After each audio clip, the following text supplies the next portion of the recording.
Welcome to BH harvest and life channel అండి. ఈరోజు మీకు చిలకడ దుంప ప్లాంట్స్ చూపిస్తాను. చూస్తున్నారు కదా, ఇవన్నీ కూడా చిలకడ దుంప ప్లాంట్స్ అనమాట. ఇది ఎక్కడో ఫామ్ ల్యాండ్ కాదు, మా ఇంటి పక్కనే ఉన్న ఒక ట్రైబల్ ఫ్యామిలీ వాళ్ళు వేసుకొని ఉంటే తీస్తున్నా ఈ వీడియో. చూడండి, ఇదంతా చిలకడ దుంప ప్లాంట్స్ చూసారా ఎలాగున్నాయో. ఇవి తినడం వల్ల చాలా మంచిది, చలికాలంలో వచ్చే సమస్యలు ఏవి రాకుండా ఉంటాయి. ఈ చిలకడ దుంప స్వీట్ పొటాటో తింటే. ఈ పొడవుగా ఉన్న చెట్టు ఆల్వేర్ గడ్డ అనమాట. ఇది కింద వైపు గడ్డలు ఊరుతుంది అనమాట, కర్రలాగా ఉంటుంది కాబట్టి దీన్ని కర్ర పెండలం అని చెప్పి అంటారు. దానికి కింద రూట్ సిస్టమ్ ఉన్న చోట అయితే కింద ఆల్వేర్ గడ్డలు అనేటువంటివి ఊరుతాయి అనమాట. ఆల్వేర్ గడ్డల్లోంచి సగ్గు బియ్యం కూడా తయారు చేస్తారని మనకు తెలుసు. ఈ చలికాలంలో ఈ స్వీట్ పొటాటా తినడం వల్ల ఎంత మంచిదో తెలుసా. చలికాలం సమస్యలన్నీ తగ్గిపోతాయన్నమాట.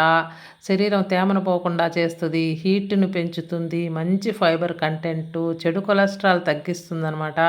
ప్రెగ్నెంట్ లేడీస్కి, ముఖ్యంగా లేడీస్కి చాలా మంచిది. ఎర్ర రక్త కణాలు, తెల్ల రక్త కణాలు పెంచుతుంది, ఇమ్యూనిటీ పెంచుతుంది, కంటికి చాలా మంచిది. ఏ విటమిన్ వేర్లు చూస్తున్నారా, ఆ వేర్లు ప్రతి వేరు దగ్గర ఒక దుంప ఊరిపోద్ది అనమాట. స్వీట్ పొటాటో లేడీస్కి చాలా మంచిది. ఈరోజుకి ఇంతే అండి వీడియో. ఉంటానండి, బాయ్ బాయ్.